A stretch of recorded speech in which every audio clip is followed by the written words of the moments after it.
Hello my dear students, welcome back to channel my new video. My name is Amir from A1 Coaching। तो बेटा accounts में हम लोगों ने last video में कॉमन सा स्टेटमेंट का बैलेंस शीट के क्वेश्चन कैसे करते हैं वो सीख लिया था। आज वीडियो हम लोग जो सीखने जा रहे हैं वो एक कॉमन सा स्टेटमेंट के अगर प्रॉफिट एंड लॉस का क्वेश्चन आता है तो उसको हम लोग कैसे करेंगे। तो चलो जल्दी से स्टार्ट करते हैं और इस चैप्टर को कंप्लीट करते हैं। तो देखो कॉमन सा स्टेटमेंट में हम लोग क्या करने जा रहे हैं, कॉमन सा statement of profit and loss account. ठीक है, तो जैसा कि सेम मैंने आप लोगों को बताया था कंपैरेटिव में भी वही सेम तरीका होगा। वीडियो देखिए तो आपको पता होगा कि देखो नहीं पता है पहली बार देख रहे हो तब भी आपको मैं बता देता हूँ। देखो सबसे पहले आपको दिया रहेगा रेवेन्यू फ्रॉम ऑपरेशन। क्या दिया रहेगा बेटा? Revenue from operation. इसको हम लोग सेल्स बोलते हैं। रेवेन्यू फ्रॉम ऑपरेशन को हम लोग सेल्स भी बोलते हैं। ठीक है, तो आपको दिया रहेगा कितना रेवेन्यू हो रहा है आपके बिजनेस से। उसके बाद आप ऐड करोगे अदर इनकम। ठीक है, क्या ऐड करोगे बेटा? अदर इनकम को ऐड करोगे, जो भी अदर इनकम होगी, फिर उसको आप क्या कर दोगे? टोटल कर दोगे। तो आपको XYZ जो भी होगी आपको अमाउंट मालूम चल जाएगा। रेवेन्यू फ्रॉम ऑपरेशन जो कि सेल्स से इनकम हुई है और जो अदर इनकम हुई, दोनों को ऐड कर देना तो आपको टोटल आपको मालूम चल जाएगा। क्या? रेवेन्यू। टोटल रेवेन्यू आपको मालूम चल जाएगा। इसके बाद आप लिखना लेस करोगे जितने भी एक्सपेंस होंगे। यहां अब एक्सपेंस लिखोगे, एक्सपेंस जितने भी खर्चे होंगे, फिर ऐड करोगे अदर एक्सपेंस। ठीक है, ठीक है, पहले एक्सपेंस लिखना जो भी होगा 10 20 30 40 50, फिर अदर एक्सपेंस जो होंगे और उसके अलावा जो खर्चे होंगे वो लिखना, फिर टोटल एक्सपेंस कर देना। क्या कर दोगे? Total expense. तो टोटल एक्सपेंस भी कुछ ना कुछ आएगा आपका यहाँ पर। तो आपका जो टोटल रेवेन्यू है उसमें से टोटल एक्सपेंस को लेस कर देना। देखो लिखा था मैंने, तो टोटल रेवेन्यू से टोटल एक्सपेंस को लेस करोगे तो आपको मालूम चल जाएगा पीबीटी। पीबीटी का मतलब होता है बेटा प्रॉफिट बिफोर टैक्स। चलो पूरा ही लिख देता हूँ, मालूम चले गलत करके चले आओ।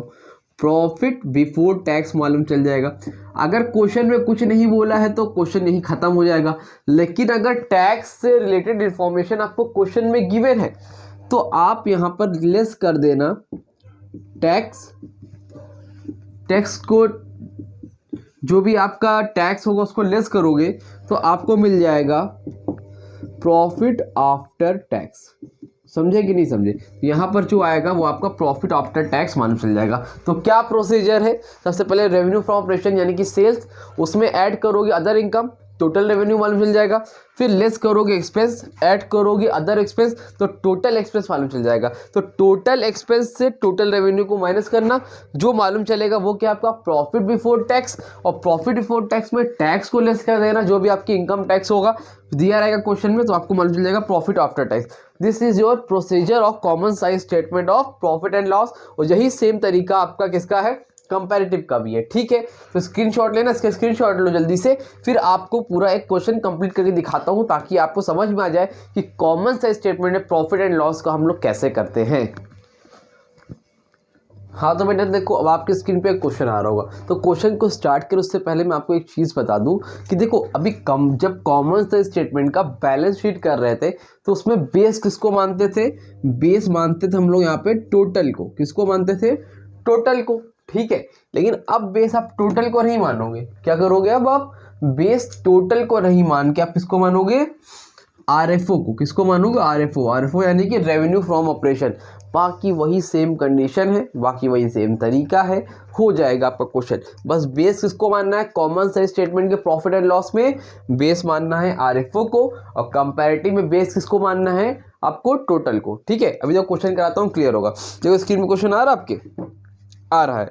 तो देखो क्वेश्चन में लिखा है कि रेवेन्यू फ्रॉम ऑपरेशन दिया हुआ आपको 12 lakh 10 lakh, cost of material consume दे रखा है 6,60,000 6 लाख, फिर आपको दे रखा है एम्प्लॉय बेनिफिट एक्सपेंसेस और अदर एक्सपेंसेस। तो रेवेन्यू फ्रॉम ऑपरेशन सबसे पहले हम लोग क्या लिखते हैं पता ही आपको? RFO यानी कि रेवेन्यू फ्रॉम ऑपरेशंस। ठीक है, अब रेवेन्यू फ्रॉम ऑपरेशन में आपको दिया है 12 लाख और 10 लाख। करंट ईयर यानी इसमें आपको 2018 है, प्रीवियस ईयर आपका 2017 है। यहाँ पे भी 2018, प्रीवियस कितना है? 2017। ठीक है। तो यहाँ पे आपने का अमाउंट दिया हुआ है, आपको खाली परसेंटेज में निकालना है। तो RFO कितना दिया है भैया, 12 लाख, और कितना दिया है, 10 लाख। ठीक है। अब RFO के बाद देखना है हमको अदर इनकम क्वेश्चन में है कि नहीं। एम्प्लॉय बेनिफिट एक्सपेंस है, cost of material consume expense है, अदर एक्सपेंस भी अदर एक्सपेंस है, यानी कि अदर इनकम नहीं दिया है। जब अदर इनकम दिया ही नहीं है तो यही हमारा क्या हो जाएगा, टोटल रेवेन्यू।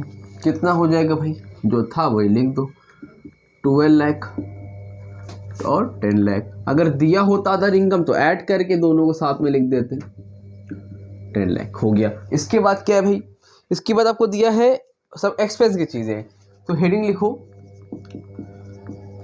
एक्सपेंस। अब एक्सपेंस में क्या क्या दिया हुआ है बताओ मुझे।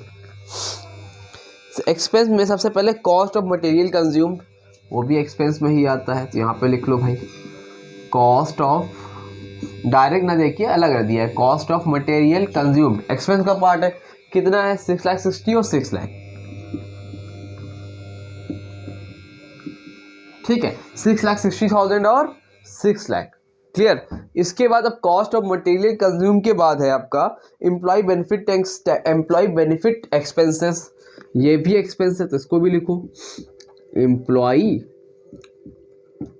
Benefit expenses. Employee benefit expense कितना है, 1,20,000 और 1,20,000।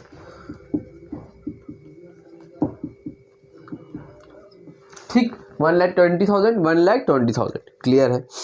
इसके बाद अदर एक्सपेंसेस, तो अदर एक्सपेंस भी इसी में ऐड हो जाएगा, हाँ कि ना। लिखो भाई अदर एक्सपेंसेस, अदर एक्सपेंसेस कितना है, 96 और 50,000। ठीक है, 96,000 और 50,000, ये आपको क्या हो गया बेटा, अदर एक्सपेंस। यानी कि आपको क्या मालूम चल जाएगा अब, टोटल एक्सपेंस। क्या मालूम चल जाएगा, टोटल एक्सपेंस। इनको ऐड करो, आपको मालूम चल जाएगा टोटल एक्सपेंस। ठीक है, तो ऐड करो कितना आएगा, तो जोड़ो 6,60,000, इसमें 120 ऐड करो तो 760, 780 और 780 में 96,000 ऐड करें, 8,76,000। ठीक है, 8,76,000। इसको ऐड करो 6, 7, 7, 20 और 7,70,000, 7,70,000। ये क्या मालूम चल गया हमें, आपका अदर एक्सपेंस। अब यहाँ से क्या होगा, ये लेस होगा। लेस किससे होगा, टोटल रेवेन्यू से टोटल एक्सपेंस को लेस करो, तो क्या मालूम चलता है भाई, प्रॉफिट बिफोर टैक्स।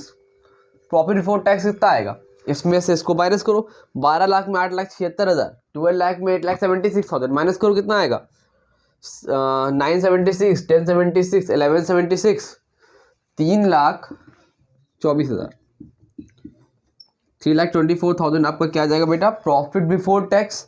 और ये कितना आएगा, 10 लाख में 8,70, 9,70, 2,30,000। ये क्या है हमारा बेटा, ये है हमारा प्रॉफिट बिफोर टैक्स। ये क्या आंसर में यही है, कुछ और तो नहीं निकाल दिया मैंने। हाँ ठीक है, समझ में आई बात। ये हो गया आपका प्रॉफिट बिफोर टैक्स। क्वेश्चन में आपको टैक्स नहीं दिया है, अगर मान लो क्वेश्चन में टैक्स दिया होता, यहाँ पे आप लिखते लेस टैक्स, जितना भी है 1,000, 15,000 जो भी यहाँ पे लिख के, यहाँ पे आप क्या निकाल लेते, प्रॉफिट आफ्टर टैक्स अमाउंट निकाल के वैसे ही सिम करते बस। लेकिन क्वेश्चन में है नहीं तो आपको करना नहीं है। ठीक है, तो यहीं तक हो गया, काम खत्म। अब इतना काम करने के बाद आपको अब क्या करना है, अब आपको निकालना है परसेंटेज। वही सेम तरीका है, बस बेस आप मान लोगे किसको, RFO को। जितना भी निकालो, इसका इसका इसका इसका इसका किसी का बेस किसको मानोगे, RFO को। RFO कितना है हमारा, रेवेन्यू फ्रॉम ऑपरेशन 12 लाख। समझ में आई बात, 12 लाख। ऊपर कितना लिखोगे, 12 लाख इंटू 100, तो ये तो कैंसिल, कितना आएगा इसमें 100%। कितना आएगा 100%। ये भी वही सेम ही है, तो यहाँ पे भी कितना 100%।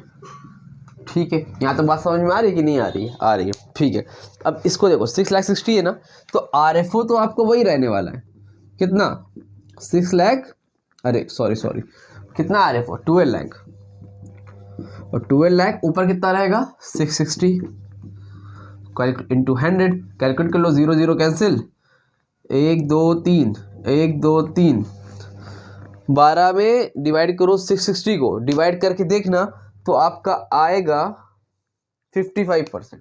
कितना आएगा? 55%। अब कैलकुलेटर है नहीं, आप लोग डायरेक्ट करके देख लो, ठीक है, इतना ही आएगा। फिर इसी तरह करोगे, अगली बार 12 लाख को ही बेस मानोगे और क्या करोगे, अब की बार 1,20,000 को ऊपर लिखोगे और फिर डिवाइड करोगे, फिर आपका कुछ ना कुछ आंसर आएगा। कितना आएगा?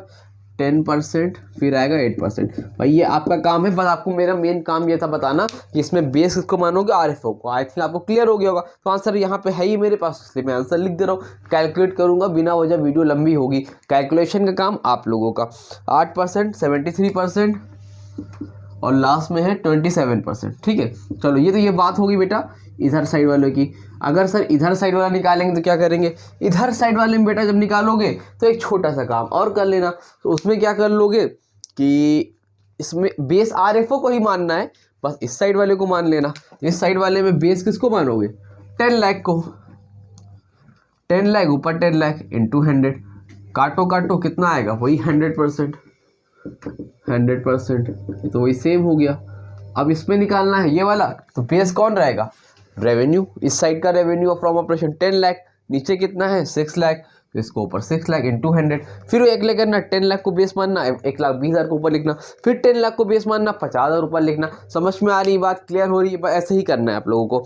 तो करते चले जाओगे। इसका आंसर है 60 12 5, 60 12 5 77 23। आप लोग कैलकुलेट करके एक बार देख लो। उम्मीद करता हूँ आपको अच्छे समझ में आ गया होगा। अब इसके क्वेश्चन बुक में दिए हुए ढेर सारे, कम से कम 5-6 क्वेश्चन लगा डालो। पेपर में आपको 3 नंबर का एक क्वेश्चन मिलेगा ही मिलेगा, एक क्वेश्चन एमसीक्यू में आएगा। 4 नंबर अपने सिक्योर कर लो। इनसे आसान चैप्टर आपको नहीं मिलने वाला।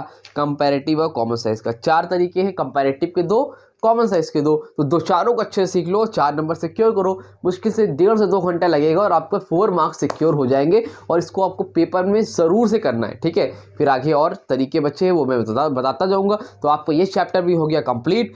अब रिडेम्पशन है, रिडेम्पशन की वीडियो कल आएगी और रिडेम्पशन ऑफ डिबेंचर कल ही कंप्लीट हो जाएगा। तो मैं जितना कहा उतना कर लो, आपका पास होना कंफर्म है। फिर हम लोग सैम्पल पेपर और लास्ट ईयर के प्रीवियस ईयर क्वेश्चन पेपर को भी करके देखेंगे और इंपॉर्टेंट क्वेश्चन भी बताया जाएगा जिसमें आप लोगों के अच्छे से अच्छे मार्क्स आ सके, ठीक है। तो रिडेम्पशन है वो भी करा दूंगा। फिर आपका बचा क्या? डिसोल्यूशन है। और रिडेम्पशन रिजोल्यूशन आज है मंडे, वेडनेसडे तक दोनों कंप्लीट हो जाएगा, इट्स माय गारंटी। बस फिर आपका बस बचेगा कैश फ्लो और रेशियो, वो भी चलता रहेगा। आप बाकी सब पे फोकस करो। रेशियो कैश फ्लो मैं करवा दूंगा जनवरी नए साल से पहले, वो भी हो जाएगा। बट आप सारा फोकस रखो बाकी सब पे भी। तो पहली बुक खत्म है हमारी, है ना। डिसोल्यूशन है वो मैं करा दूंगा। फिर आपका डिसोल्यूशन है, इसमें भी पूरा मैंने शेयर डिबेंचर सब कुछ आपका हो चुका है। बस रेशियो कैश फ्लो है तो उस पर उसकी करवा दिया जाएगा। तो बस करते रहो। वीडियो अच्छी लगी तो वीडियो को लाइक करो, चैनल को सब्सक्राइब करो। मिलते हैं न्यू वीडियो में, तब तक के लिए थैंक यू सो मच।